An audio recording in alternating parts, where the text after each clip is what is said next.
band? Maybe you got it. I don't have it.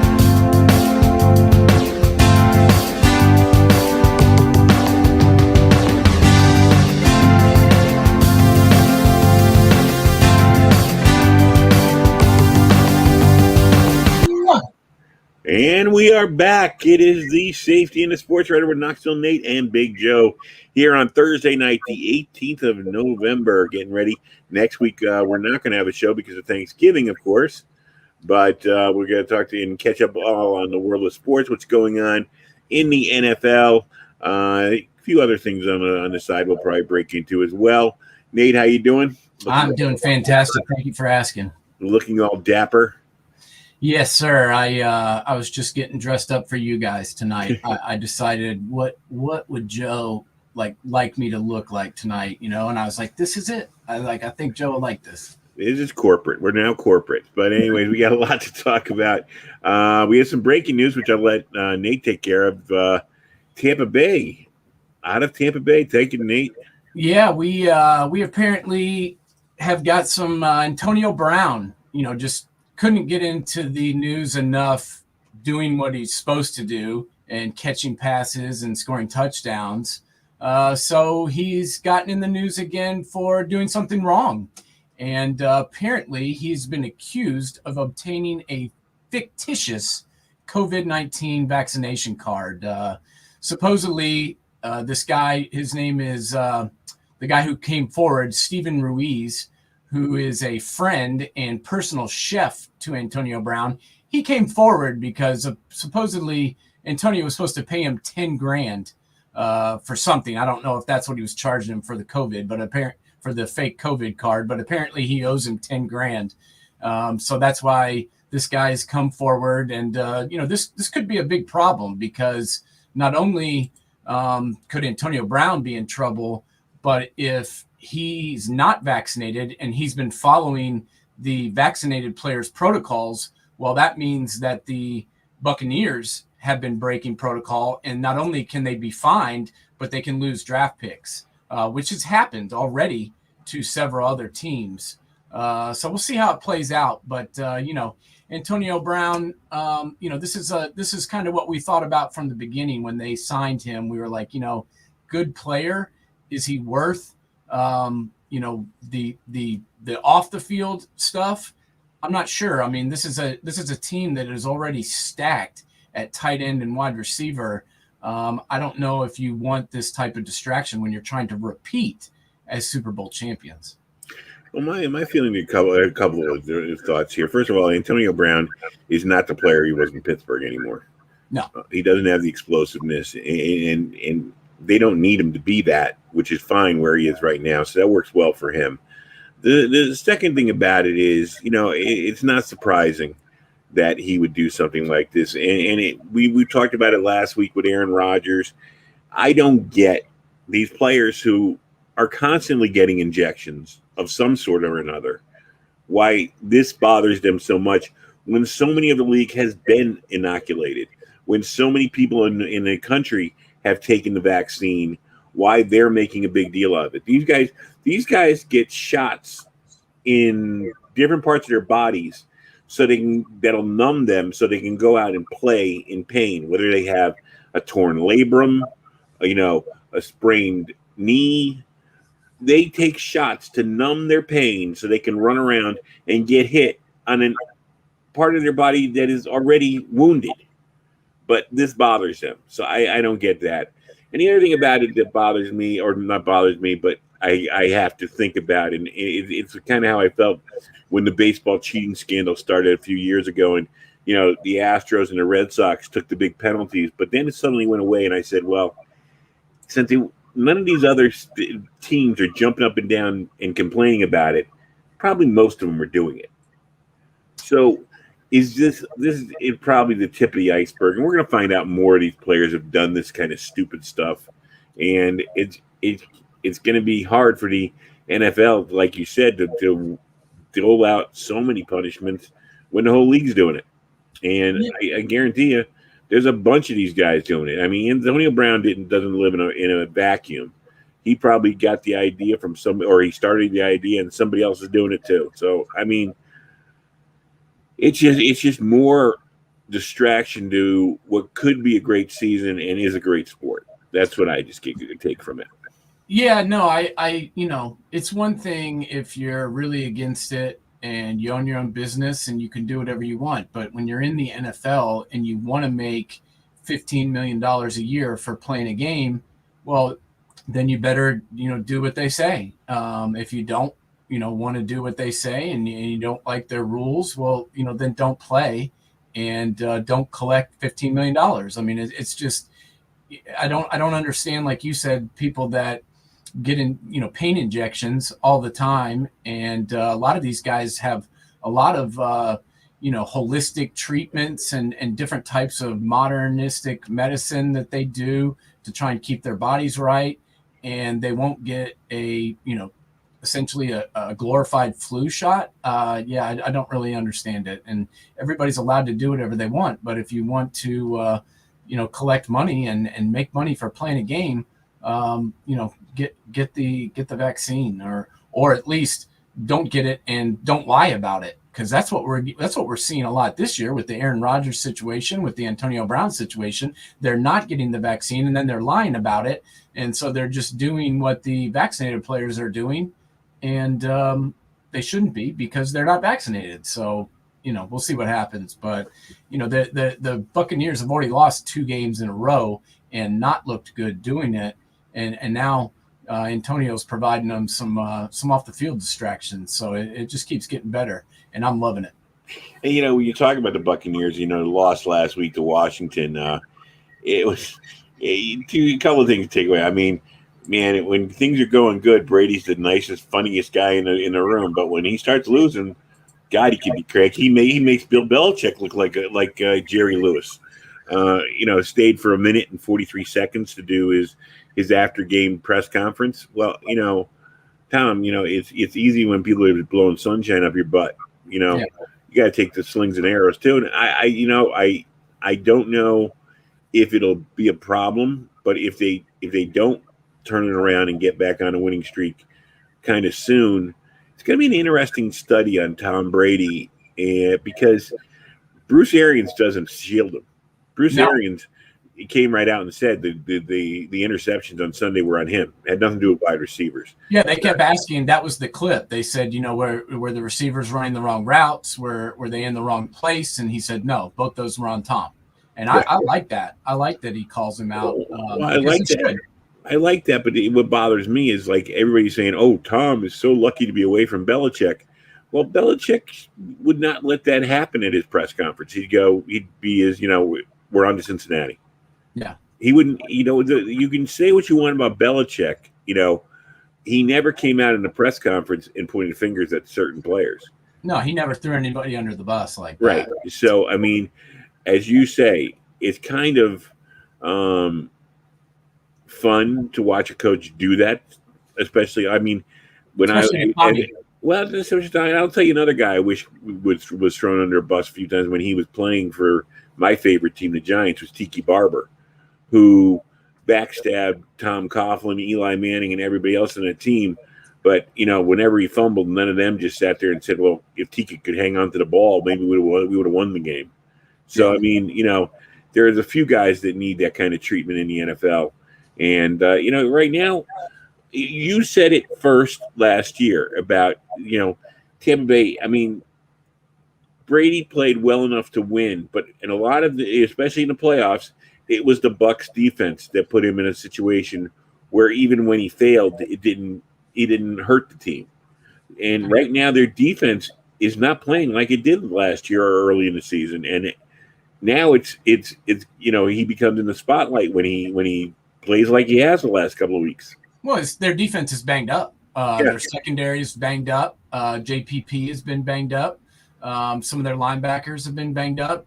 Vita Vea is also banged up. He's their big cog in the middle, and really, he's where it all starts. Is right there at the defensive tackle. I mean, he's a very, very talented guy and does the little things that people don't think about. But he's out for an undetermined amount of time. So more has been put on Tommy's shoulders. And as the graphic shows below there, he's got 5 turnovers in the last 2 games. And, I think it's funny when the Bucs win, it's, oh God, the 7-time Super Bowl champion is unbelievable. But when they lose, we lose as a team. And, it was a team loss. And I was listening to the Bullcrap podcast that I can't stand. I'm not even going to say the name of it, but it's the one with Tommy and Fitzgerald and, that other doofus. And, he's talking about how it's a team and we don't point fingers. And I'm like, well, hell yeah, you don't want to point fingers, because if anybody's pointing fingers, they're pointing them at you because you've given the other team the ball 5 times in the last 2 weeks. Especially that Saints game, he was horrible. It reminds me when I used to play golf with my brother, and like if he was effing up on the green, once he got to his 3rd or 4th putt, he'd go, everybody pick it up, and everybody takes a 6. It's like, yeah. No one can get more than a 5 on this one. Yeah, exactly. Like, well, wait, we're holding a 5 and you've got a 9. What? Yeah, we're holding people up. Everybody takes a 6.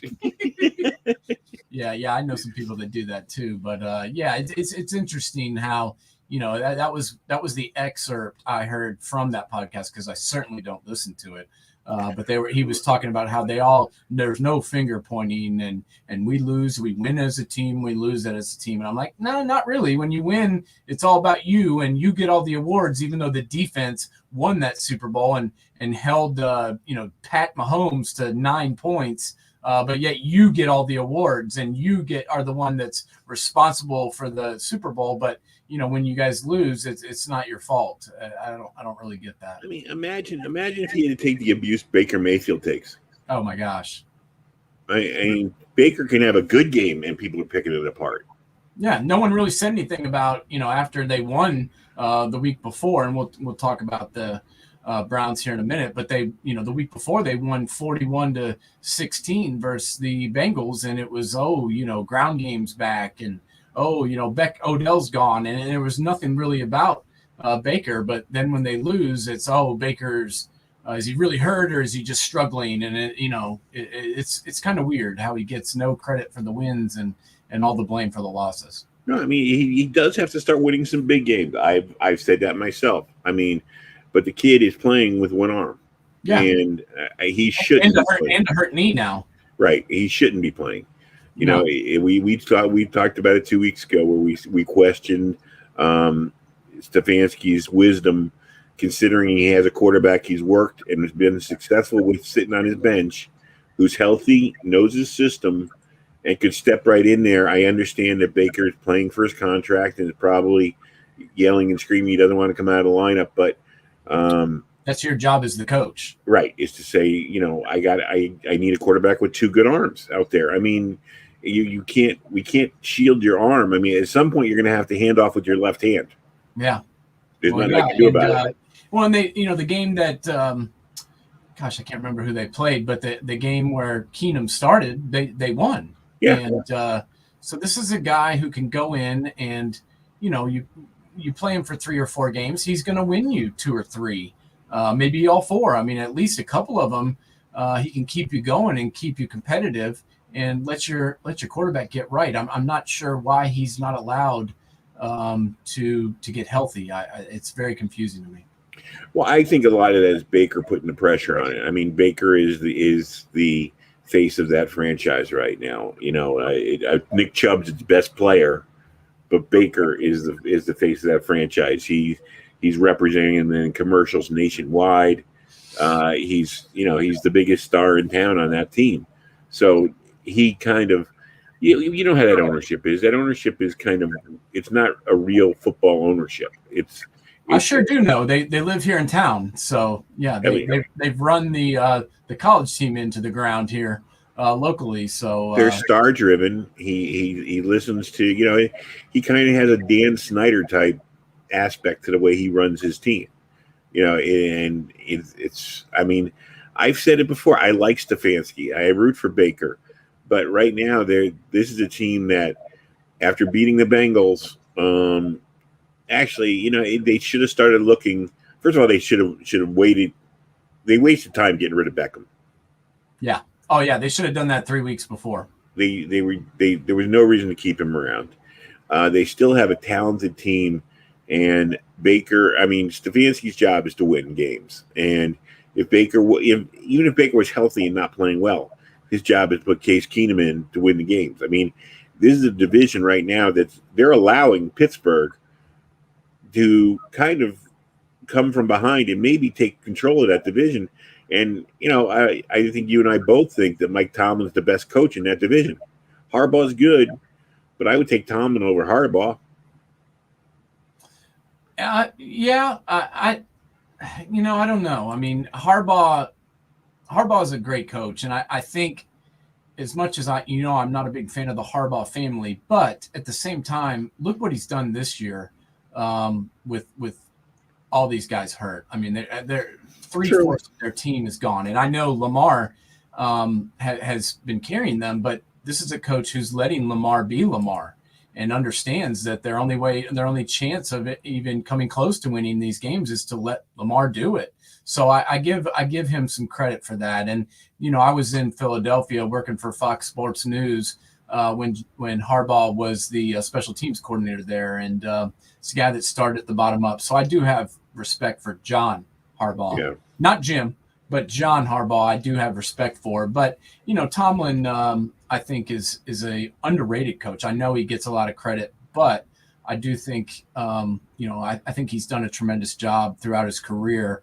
And this year, I don't think this is the most talented Steelers team that we've seen. I think it's about time to tear this thing down and start over again. I mean, I really do. I mean, they don't have the answer at quarterback on the roster. Ben is done, and this team needs an overhaul, and he's doing the best he can with the personnel he's got. So I like both those guys.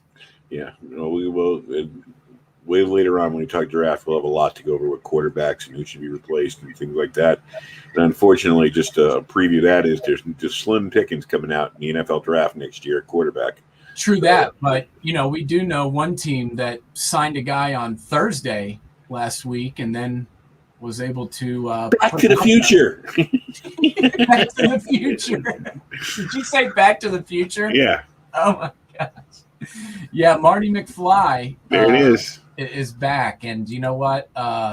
You know me. I didn't used to really like Cam, but for some reason, when the Panthers kicked him to the curb after winning an MVP and taking them to the Super Bowl and winning so many games for that franchise, and instead of allowing him to get healthy, they chucked him to the side, and then the Patriots signed him late in that season. That's what people don't realize and people forget is that the Patriots signed him, halfway through training camp maybe? Yeah. And he had no talent to begin with, and then 8 guys opted out. So, leading that team to a 7-win season, considering he missed several games with COVID, I think was pretty impressive. And then they kicked him to the curb too, right before the year began. So I kind of cheered for him because he kind of became an underdog. And it was pretty cool to see him out there and, no practice really, and gets to play. And the first 2 plays that he's out there, he scores 2 touchdowns. And I was kind of happy for him. I know he's a cocky guy, and some people he rubs the wrong way, but I almost found myself cheering for him. And I thought it was cool seeing him do that against Arizona too. Well, some of his after game outfits are really I didn't say I liked his fashion sense. But the thing is, and as you brought out, I mean, the Patriots did him no favors last year. I mean, even though they gave him, the quote unquote shot. I mean, if you watch this year and you see Mac Jones, you see Brady's mini-me, and that's how they like running their offense. What Mac Jones does, take what the defense gives you, get rid of the ball, don't take sacks, don't commit errors, just get it done. If it takes us 25 plays to go downfield and score, that's fine with us because we're eating the clock and no one can hurt us. And that's what McDaniel and Belichick love to see.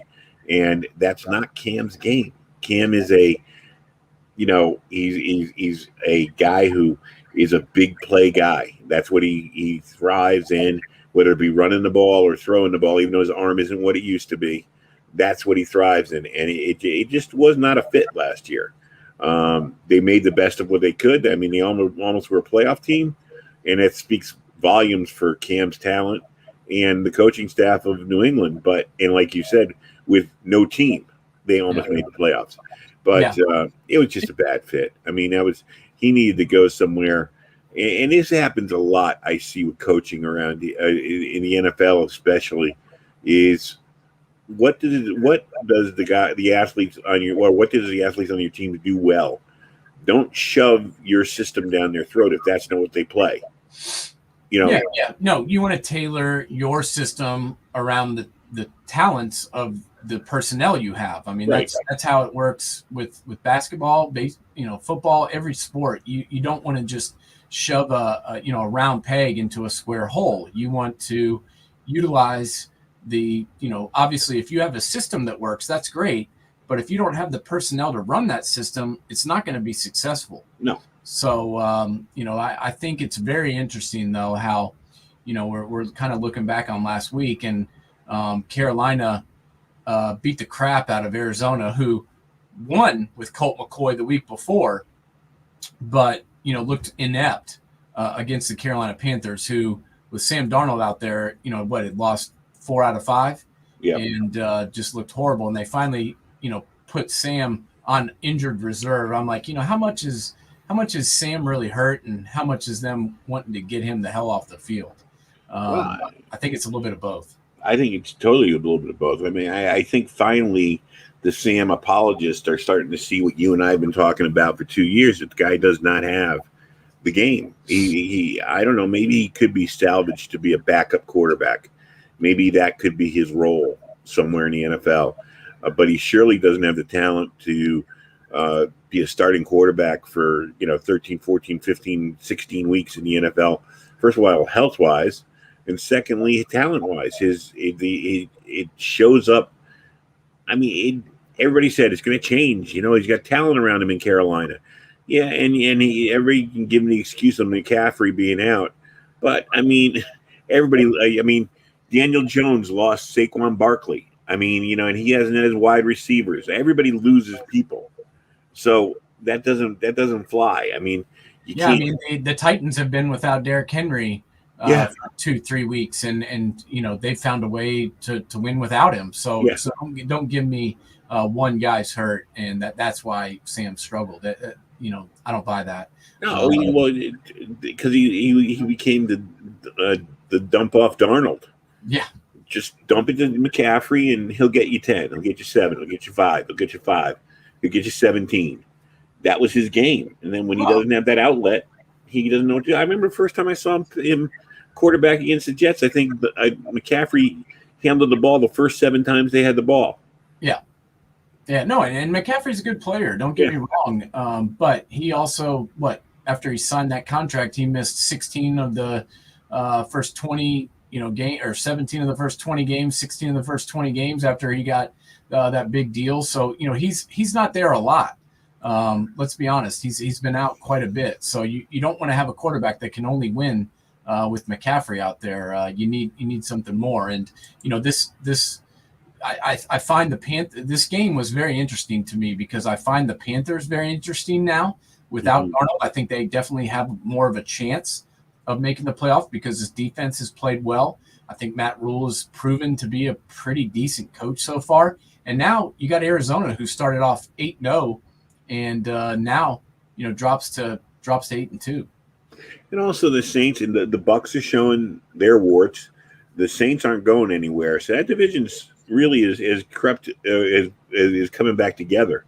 The Bucs are coming back to the pack, and they're going to have their shots. And if the Bucs don't start playing better than they are, or don't get healthier, they're vulnerable. I mean, as even Bruce Arians said last week, he goes, "You wanted everybody back to go for a repeat. You got everybody back. Now you guys got to prove it." Yeah. So there's a little dissension in Tampa Bay right now, and it'll be fun to see who can take advantage of it. Back to McCaffrey for one thing, going forward, if I was the Carolina Panthers, if he's going to be on my team going forward, I got to go out and get myself a power back that I can use and take half those carries from scrimmage away from him. Because and that's what they did on Sunday. They used Chubba Hubbard, they used Amir Abdullah. Both of those guys had 9 carries, so they gave Christian McCaffrey 13 carries, but then they gave 18 carries to those two guys, and I think that's their recipe. It is. I'm agreeing with you. I think that's their recipe for success. It is, because he cannot carry the ball 25 times and catch 10 passes every game. No, but he in this game against the Cardinals, he did run it 13 times and then had 10 catches, which is fine. 20 to 25 touches is okay. Yeah. But when he's getting the ball 30 times or better, or he's targeted a total of 35 times and getting hit on every play, nobody can stand that pound. That's too much, and that's what the Titans. That's what the Panthers, who we're talking about right now, that's what they ran into trouble earlier. They were giving him too many touches a game. He broke down. The Titans did the same thing with Derrick Henry. He finally broke down after 5 years of loading him up. And then also the Saints with Kamara, they were giving him 30-something touches a game, and he broke down. So, yeah, you can't do that. You've got to pick your spots, and you've got to lighten the load on your superstars if you want them to be around. I saw it, unfortunately, one of the greatest running backs of all time, Earl Campbell. Earl Campbell was done within 5 years because they gave him the ball 40 times a game, 30 times a game. And as strong and fast and powerful as he was, you can't take 5 guys hitting you on every play. Your body's eventually going to break down. It's not going to keep going. So, it's enough on that, but I mean, I do think that is the going forward. If I was Matt Rule, and I'm sure he knows about it because he knows more about football than I'll ever know, I would look to get McCaffrey, 20, 25 touches a game, and that's it. Keep him under that. What next? Where are we going next with this one? Yeah, we were going to discuss the two quarterbacks that also made their way back on the field, and that was in the Seahawks and Packers game. Obviously, Russ looked a little rusty, and honestly, Aaron Rodgers looked a little rusty as well. Both these guys were coming off an extended period of time. Aaron Rodgers missed 8-9 days, and Russ missed a lot longer time with the injury, and to be honest, it looked to me like they rushed him back. I don't think his hand is totally. I don't think the whole thing is with those kind of injuries, with a finger injury to a quarterback, you can't just take 4 weeks off. The amount of times that hand gets hit that we don't even talk about. As he throws, a linebacker hits it. On his follow through, or it hits a helmet or something. That hand's never going to be healthy again this season. The only thing to do with that hand is just put it in a cast and let it heal. But I guess they can't do that. The thing about the Seahawks. Now, you and I both were very high on the Seahawks coming in this year, and they've been a disappointment.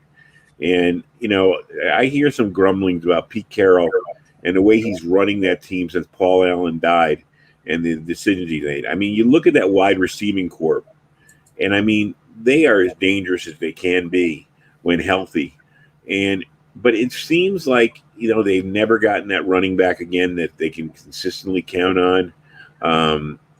Russell Wilson, they depended on him doing too many magic things. And the defense, from my aspect, is good, but not the Legion of Boom or anywhere close. Well, since Dan Quinn's been gone, that defense hasn't been the same. I mean, that's just a fact. And Pete Carroll's got a defensive background, and that's you'd think that he could pick up the slack. But honestly, I think with with him being out, with Russell being out, I think they realize now how important Russell is to that team, and I think that's why they rushed him back. They saw how far they were dropping down. They're 3-5. And things were not looking good. And it just looked to me like they rushed him back. And that did not look like Russell Wilson out there. He was struggling. And then, like you said, they have no running game to help him. I mean, they got, Rashad Penny's been in and out of the lineup. They've got DJ Dallas on the roster, but he's never really done anything. Who's that other running back that continually is hurt? Chris Carson. Yeah. He's a pretty good player. He's always hurt. And instead of getting someone else, they've kind of just been relying on these guys like, Alex Collins, who they brought back, who was on the street. And, I just think that's not the way to do it. They needed to get another running back, knowing that Chris Carson is injury plagued. And with the injury plagued to Chris Carson and then Russell being hurt, it's derailed their entire season. And they brought him back too quick, because that was not Russell Wilson I was watching out there. He looked awful. He couldn't he couldn't complete the easy passes. He was trying to throw it deep, and a couple of them looked like punts. It was not good. No, because he's one of the best pure throwers of the football. You know when he's healthy and not healthy. And the thing is, really, how much of a shot do they think their shot would be Arizona and LA coming back to them? In both of them didn't look good on this past weekend, but you can't count on that with those two teams. They're pretty well set. So I mean, I don't know if it's just a wasted effort rushing Russell Wilson out there, and see if it can happen. I mean, and Aaron Rodgers. I mean, there's nobody in that division really that's really gonna be a competition to them. So they're in coast mode anyways. But were they really going to win that game anyway? Is my point. I mean, I don't know if they were going to win that game anyway. Is my whole thing. And they were in Green Bay. It was snowing. Aaron Rodgers was coming back. I mean, why not throw Geno out there one more week at least and let Russell get healthy? I mean, having a broke Russell certainly didn't help. So I didn't really understand that. And with the Rams and the Cardinals starting to, show some chinks in their armor, why not, give it one more week? I didn't really understand rushing him back. I didn't feel like that helped Russ being out there, looking like that, completing 50% of his passes and throwing 2 picks. It was not a good look. And it's another indictment of the backup quarterbacks in the NFL right now, that you have to put a one-handed like we said, the Cleveland one makes no sense, but this one you understand. But you don't understand why they even had Geno Smith on. Geno Smith was a failure in New York, was a failure in San Diego. He's never shown the ability to win 2 or 3 games in a row. So I don't know why they were even stacking themselves and keeping him as the backup and just hoping against all hopes that Russ never gets hurt. Thank God, hopefully, well, we don't know. We'll see what happens with the rest of the season with Russ, whether they shut him down or keep him going. But, right now, unless he had some good treatments this week, it's going to be a scattergun next week too. Well, they play the Cardinals this week, and if they lose, they're in trouble then. Yeah, if they lose this game, they're going to be 3-7, and they're going to be like 5 games back of any other team in the division. So I think it may be time to shut them down if they lose this one. Okay, getting close to it at least. I wanted to bring up something I heard on a show last week, and very interesting thing, because bringing that up, one of the big reasons to shut them down would be to get a better draft choice, right? Somebody came up with, and I don't know if this would ever work, but in the NFL, but it was intriguing when I heard about it, to stop the tanking and forcing these fans to watch a team go 2-14, 3-13. Give the best draft choice to the team that just missed the wild card. Yeah, no, I mean that's an idea. I mean, let's be honest, Houston is tanking. I mean, yeah. they've gotten rid of. They didn't have a good roster to begin with, and then they've been having a yard sale for the 3 or 4 weeks leading up to the trade. Except for Deshaun Watson, who they want to punish for some reason. Well, I don't understand what's going on with that. That makes no sense. They're paying him and not making him play. So I can't explain that one. But anybody they had that was any good, they got rid of and got peanuts back for it. So Right. it doesn't make any sense. And they're just trying to get the first pick in the draft next year. And to be honest, I'm not so sure there's a really franchise quarterback to even take. So. Well, there's not a franchise quarterback, but I mean, there's some edge rushers, and I think a few offensive linemen coming out. But I mean, even that, I They mean, need a quarterback. Well, that's what I was about to say. You can have the greatest offensive line in the world, but if you don't have a quarterback, who cares? Well, they're not going to have Deshaun. I mean, it's very evident that he's never playing for them again, and they're granting him his wish, which makes no sense to me. But that's what they're doing. So they better get a quarterback somewhere at some point. Yeah, definitely. And speaking of teams that are back in it, but I think it's overrated, and it'll be interesting now going forward, is the Chiefs. They looked good this last week, but I was listening to an ESPN show that said the Chiefs back on a 3-game winning streak. Well, 2 weeks ago, the Giants should have beaten them. If they didn't drop that interception late in the game, they would have beaten them.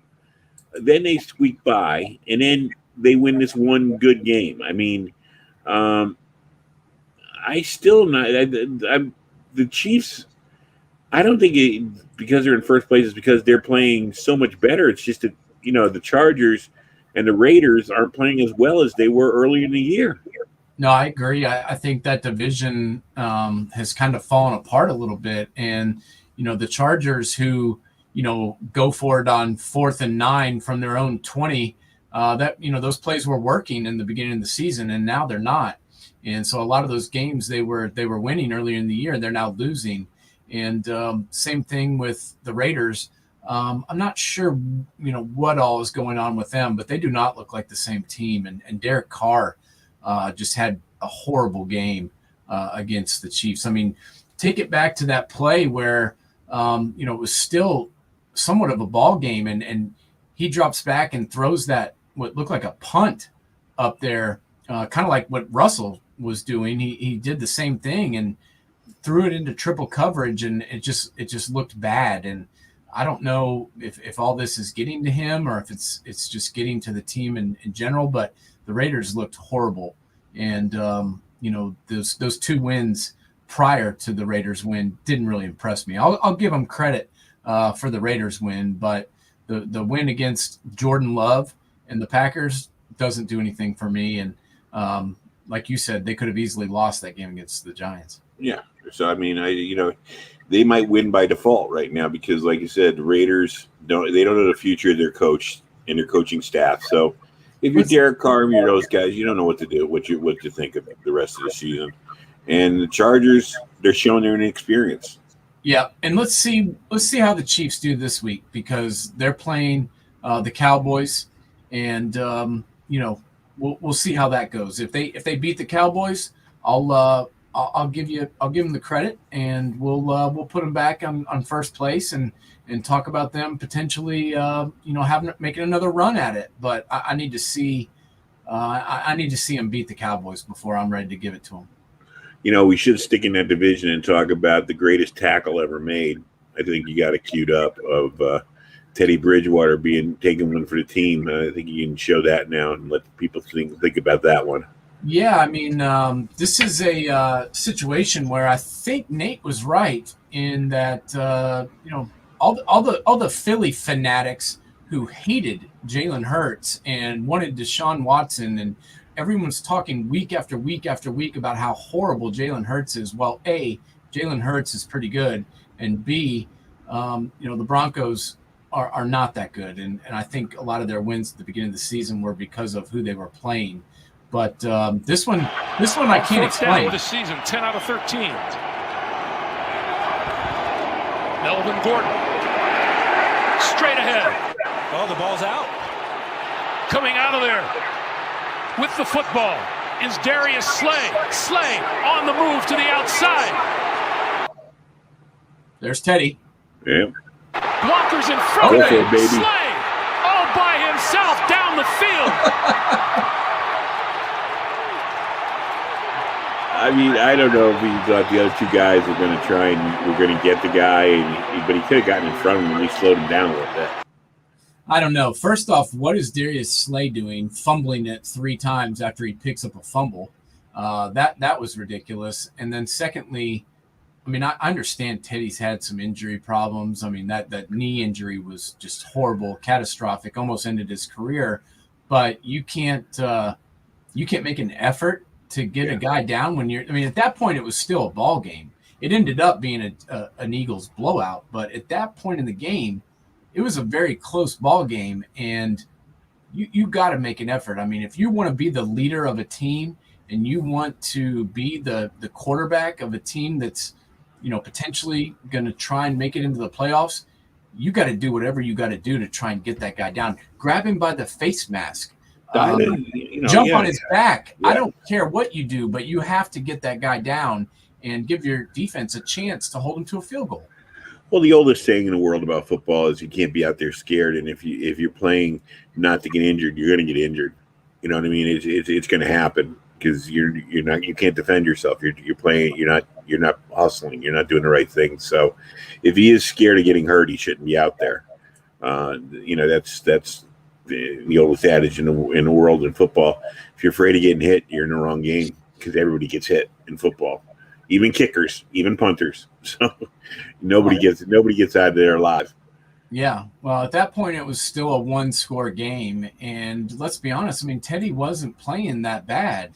But there's just no excuse for that. And I don't really know how you can sit in the film room the next day and look your buddies in the eye after you matadored a guy running a fumble back. I mean, I've seen punters give a better effort, or kickers who get somebody to the ground. I mean, like I said, grab his face mask. I mean, do whatever you got to do.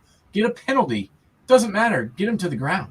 Exactly. You're right. Take the face mask and take the 15-yard penalty. At least your defense gets a shot to stop him. So what else we got? Well, that being said, some of these teams that we thought were dead that have started to come back, like the Eagles, and we might as well finish up the discussion on them while we're here. They've started to run the ball, and the Eagles ran on this supposed, great Denver defense. They put up 216 yards on the ground, and it was a group effort. Jalen Hurts ran for 55 yards. Boston Scott ran for 81, and Jordan Howard, who no one wanted 4 weeks ago, he ran for 83 yards. So it's nice to see a team get back into the mix by running the ball. You don't always have to throw it, especially when you get into late November, December. Sometimes running the football is a good way to get your team back on track. Yeah, that's for sure. I mean, I'll tell you, taking a look at what the wild card standings are right now, midway through the season, of course, we got Green Bay, Arizona, Dallas, and Tampa Bay on top. If the season was to end today, it would be the Rams, New Orleans, and Carolina making it. But right behind there is Minnesota, and I'm one of the guys that have been, time to move on from Zimmer, time to move on, head in another direction. And Minnesota is right in the wild card mix, which is kind of incredible to me. And then you got San Francisco, who, Jimmy G has them back in the mix, and Atlanta, even though they had a terrible game last week, 4-5, and you just heard about Philadelphia, 4-6. So there's some surprising teams in the NFC, and I don't know if it's an indictment of the NFC being a weaker conference, or there's the talent spread out and these guys are playing well. What do you think? I think it's a little bit of both. I mean, I think some of these teams are finding their way. I mean, these idiot Philadelphia fans who wanted to write off Jalen Hurts, I think a lot of them forgot that, this was really his rookie season. And, he's been figuring it out. And not to mention, his best offensive weapon is a rookie wide receiver, which, as me and you have talked about many times on this show, sometimes it takes these guys a little while to get the minutia of playing wide receiver in the NFL. It doesn't always come overnight, figuring out how to run routes and how to get open. But Devontae Smith seems to have figured it out now, and that's helped out Jalen Hurts as well because he's got a really good target. So I think that's more of what we're seeing. I think the Vikings are a good football team. They just have found a way to lose some games that they had no business losing. So if they can turn that around and maybe figure out a way to win a couple of those games, they can be back right there, back in the mix. And, Washington, who we've talked about a lot on this show, one of the biggest disappointments in the league. And they finally, showed us a little bit of something of what we thought we'd see all year long. At the same time, Fitzpatrick is done for the year. Now Chase Young is done for the year. So I'm not really buying the Washington football team. But some of these other teams can get back into it. I don't know what's going to happen in the South. The Saints, you don't know what you're going to get with them from week to week. One week they look pretty good. They figure out a way to win. Their defense is dominant. Then the next week they fall apart. So I'm not really sure what to make of them. And the Panthers, we'll see what happens with Cam. He's going to be starting this week. Maybe he's healthy and maybe he can lead them to the playoffs. They certainly weren't going to get there with Sam Darnold. So we'll see what happens. And then, as we talked about, the NFC West, that thing's pretty wide open now because the 49ers beat the crap out of the Rams. And now the Rams are showing some weaknesses as well. So it's going to be interesting to see what happens in the NFC. Well, what I find so interesting about the Carolina Panthers is they still, even as bad as Sam Darnold was and as bad as they've looked some weeks, they still have a plus 12 point differential. A 5-5 record with a plus 12 point differential. I mean, you compare that to Atlanta, which has a 4-5 record with a minus 85. You know what I mean? It's like that shows that they still are playing and competing in other games. And like you said, if can give them a little experience and spark, I have not looked at the rest of their schedule. Who knows what can happen there? And then we flash over to the AFC, and of course you got Tennessee, who's comfortable. Buffalo, who suddenly, look at, okay, they beat the Jets. All right, fine, but they've not been looking good coming into it. Baltimore kind of is been beat up and trying to get through, and after losing to Miami. And then you got Kansas City with the 3-game winning streak who we talked about. But now you got Pittsburgh, who, Roethlisberger was out because of the COVID, and then they end up only tying the Lions. But still, they're sitting right there in the wild card seat. New England is going to be the most intriguing team. I mean, you talked about their defense all year long. A plus 98 with a 6-4 record. And you look at the teams they've lost to. Most of those teams are going to be in the playoffs. People better start looking at. I talked about at the beginning of the season saying I like Belichick throwing Mac Jones in, and it's proven dividends again. And you talked about their defense getting all those players back. And I mean, I think right now New England's about as dangerous a team as there is. Well, and as you just mentioned, think about their losses. The first loss was the week 1 when they lost by 1 point. To the Dolphins back when the Dolphins still had hope. And then, they had a bad game against the Saints that I can't really explain. But then the Buccaneers game, they missed a field goal as time expired to potentially win that game. And then the Cowboys, they lost in overtime. So there's every loss so far. And I think every one of those losses was a learning experience for the young quarterback. And we're going to find out a lot about what these Patriots are, who they are, and what they can do over the next few weeks, because tonight they play the Falcons. They should handle the Falcons. They should. Over the last few weeks, who the hell knows with the NFL. But after that, it gets really interesting because they play the Bills, or they play the Titans, they play the Bills, and they play the Colts, and then the Bills again. So the Bills twice in 3 weeks, and then the Titans mixed in there as well. They got a chance to really show us something and to prove something to themselves. Well, I mean, even if they come out of that stretch 9-7, or I think they're in pretty good shape for a playoff. I just think I think they'll come out better than that. I think they can handle the Colts. I think you got. I'll take Belichick against Carson Wentz any day in the week. Him coming up with something that'll confuse Carson Wentz. The Bills are going to be tough. They got to look for a split with the Bills, and but the Titans are going to be. The good thing they don't have to worry about with Titans is no Derrick Henry, so maybe that helps them a little bit. I don't know, but I mean, it's incredible the way it looks like this is They found their quarterback that no one thought they could to at least take the spot of Tom Brady, not be Tom Brady, but take the spot of Tom Brady. I have to admit, it was a good idea. I thought it was a little strange, starting the season with him and having really no legitimate backup to him. I thought, maybe you do start him. That's fine. But what if he struggles? What if he gets hurt? Then you're going to go with Brian Hoyer. That confused me. But that's why Bill Belichick is a Hall of Fame coach and makes $11 million a year. And I don't. It proved to be a good idea. Let's talk a couple of more people that are sitting there. We just mentioned one of them, is 5-5, the Indianapolis Colts. They've got a plus point differential, depending a lot on Taylor running the ball. If you can stop their running game and put it in Wentz's hands, they're a different team. But you and I see that, so we know every coach in the NFL sees that and more. But with their offensive line, that's kind of a tricky situation. You can't just sit there and go, well, we're going to stop the running game. They have a great offensive line. What do you think about the Colts? And a great running back. I mean, yeah. Jonathan Taylor has scored a touchdown in 7 straight games and, has proven to be one of the best young running backs in the league, if not the best running back in the league right now, with Nick Chubb and Derrick Henry both hurt. It wouldn't be a stretch to say he's the best running back in the league. That being said, I still don't trust that quarterback.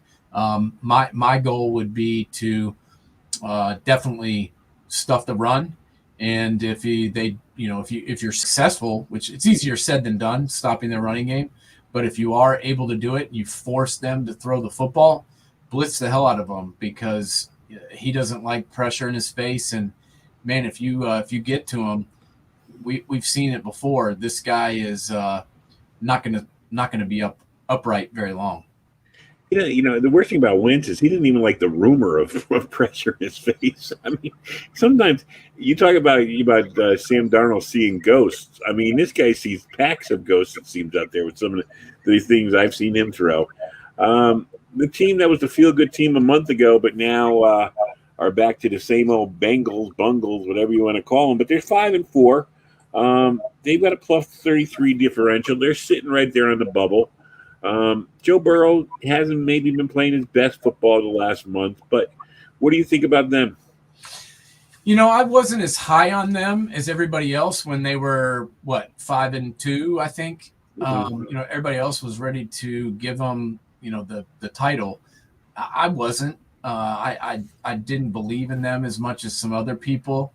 But, maybe these 2 losses, one of them was an ugly loss to the Browns. The other one, maybe even uglier, losing to the Jets. But, maybe that humbled them a little bit. Maybe that focused them. It can either go one of 2 ways. It either can, get them back on track, losing those games, and then, refocus their energy, or it could start a skid, because this week they play the Raiders.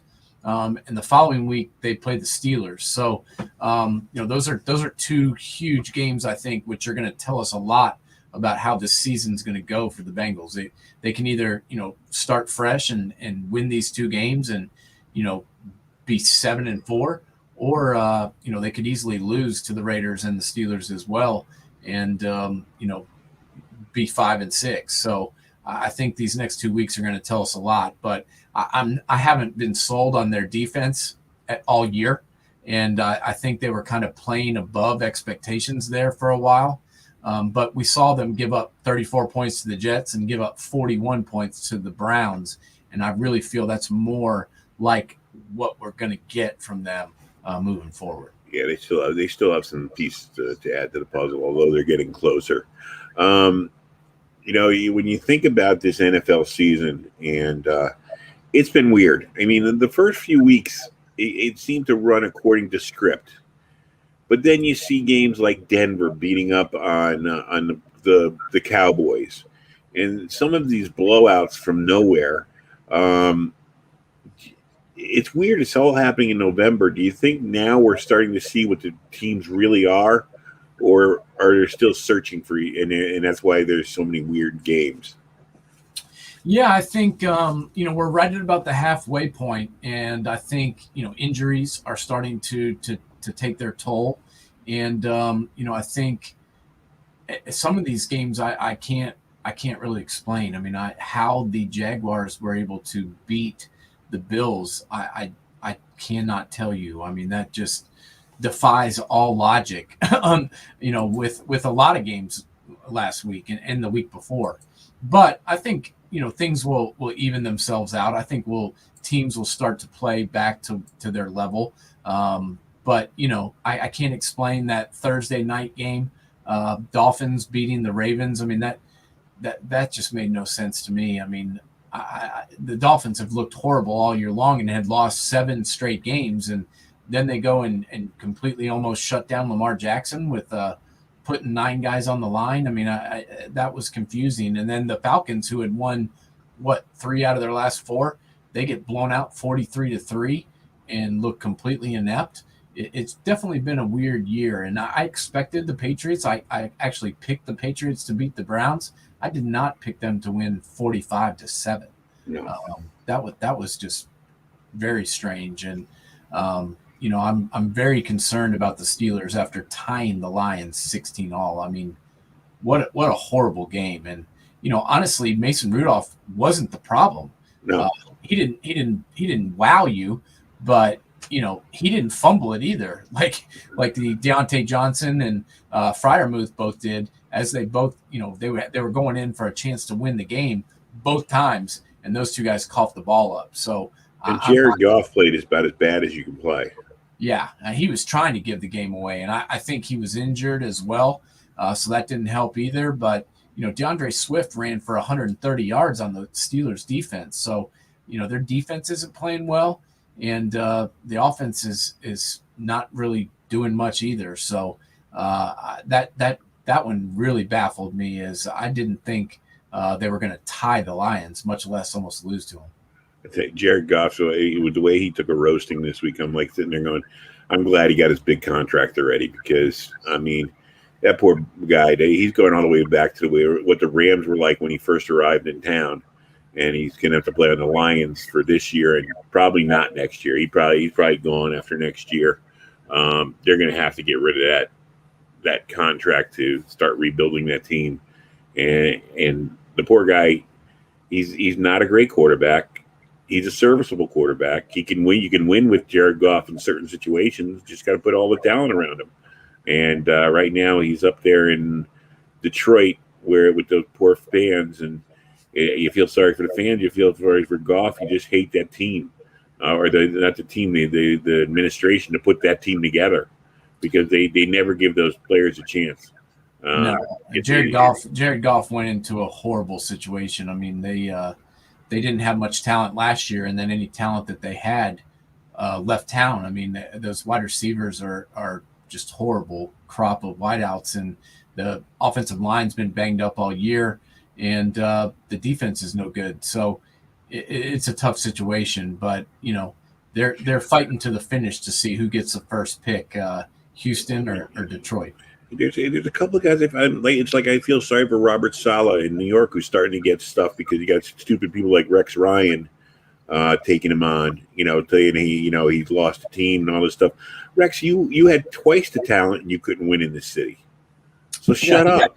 Yeah, the only time he won was when he had Eric Mangini's team, and he walked in and basically sat there and let them play, and that was the only time they won. Rex Ryan would rather lose, and he would rather lose a 13-10 game than win because of the offense. He hates offense, and when he was the head coach, he never even looked at coach. He was like what Mike March was as a head coach.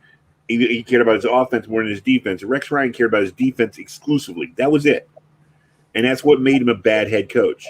I remember one time, when somebody got benched, they asked him about it because I didn't realize he wasn't in the game. Well, yeah, because he plays on offense, you idiot. And I hate the fact that ESPN has given him a show where we got to listen to his mouth. Yeah. Like I said, he came here saying he wasn't going to kiss Belichick's rings. He left here kissing his ass. Yeah. So shut up, Rex. Just go away. But I mean, Robert Saleh. I mean, what's he supposed to do with the talent he's got? Joe Douglas is giving him nothing. And he has to go out and get Joe Flacco mid-season as a backup quarterback. And then you had the Mike White sensation for 3 weeks. Well, that the bloom came off that rose. I mean, I feel sorry for Saleh because I think he could be a good coach. But you got to give him more than 1 year. And you got to let him turn this team around and let him give him some talent. My God. Two least talented teams in football right now are the Lions and the Jets. Hands down. Yeah, I'd put the Texans on that list as Texans, too. I forgot about the Texans. I mean, the only thing you can say about the Texans is Deshaun Watson is still on their roster, even though he's not playing. So he gives them a little heads up on that. I mean, but the fact of the matter is, for pure roster talent, I mean, those two have nothing. Yeah, well, the Texans are so stupid they didn't even trade him to get any talent. I mean, now they've got this guy who their only talented player sits there and won't play, and they had an opportunity to trade him several times earlier in the season. And instead of pull the trigger and get some capital, they just let him sit on the bench and get paid to not play. It's absolutely ridiculous. It'll be interesting when that whole story comes out, because eventually somebody in the Texans hierarchy or in Deshaun's camp will leak it. You can't keep anything secret in this world anymore. And somebody will tell the whole story of what was the thought behind keeping him there. I mean, it makes no sense. It's like, it's like dating the girl who hates you just so she doesn't date anybody else. Yeah, I've done that before. Yeah, we both have, but I didn't pay her $19 million a date. No, I'm interested to hear that one. I'm also interested to hear who hates John Gruden so much, because I think with this lawsuit being filed, we're going to figure out how these he wants to know how these emails were leaked and why, out of 650,000 emails, his emails were sent to the New York Times. And you know what? I'm interested to see. I'm interested to hear about it too, because it's just a very strange situation that, it became a witch hunt for one person out of 650,000 emails. Three of them were sent to the New York Times, and they were all from John Gruden. I think that's really, really interesting. Like I said, I want to see who he was talking to and what the conversation was about. So do we have our picks of the week? We do. We've got a very interesting week coming up here. I believe this is week 11 in the NFL. Yeah. And obviously tonight I'm taking the Patriots once again, but that's not. I'm not going to take a softball toss, but I am going to pick my Ravens to come back. They play the Bears this week. I know that the Bears haven't been great, but they've been playing better. Especially since Justin Fields has started to turn it around a little bit. But I just feel like Lamar they're going to figure out a way to get Lamar back into the open field. And they're going to have to start running him a little bit because they have no running backs besides him. And as much as they probably don't want to get him banged up, they're going to have, if they're going to win, they're going to have him run the ball. That could be a fun game when you figure it. Fields against Jackson, who, take this. All right, now do this. Now do that. These two guys could put on a duel and a show that could be fun to watch. Correct. And I was 2 of 2 last week, by the way, once again, as I picked the Titans and the Cowboys. And so this week I'm taking the Ravens over the Bears, and I'm also taking the Vikings over the Packers. All right. Who we got on man coverage this week, or what's coming up on man coverage?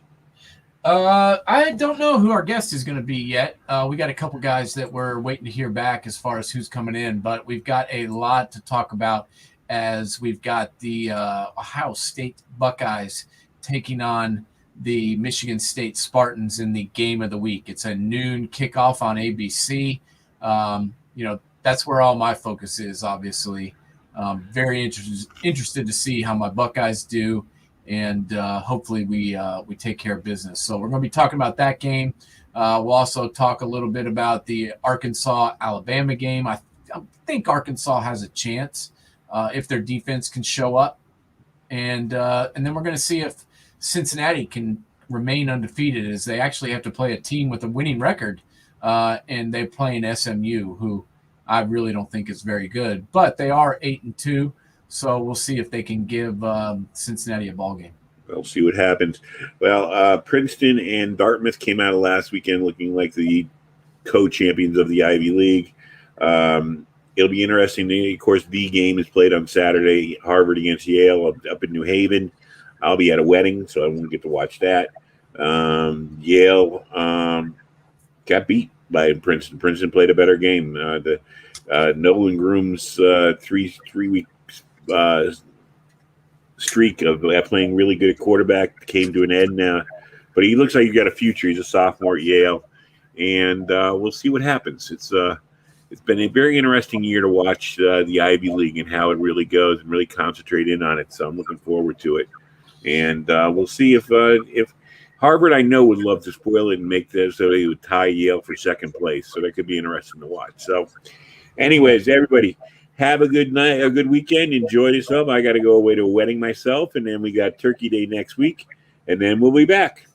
Yes, and if anyone did miss Sunday's show, definitely tune it in because we had Montario Hardesty, former Tennessee Volunteer, a former Cleveland Brown, and currently the South Carolina Gamecocks running backs coach. He was on the show, and also former quarterback for Ohio State, Steve Belsari. So we had two awesome guests and a great show from Sunday. So in case you missed it, tune in to Man Coverage and pull up the episode. All right. We'll check everybody in later. Everybody have a great night and a great weekend. Let's see what New England does tonight. Yeah, I hope it's a good game, and I hope we get to see some good-looking battles. Maybe the Falcons will show up a little bit better than they did last week against the Cowboys. Huh? They can't play worse. That's All true. right, cue our band.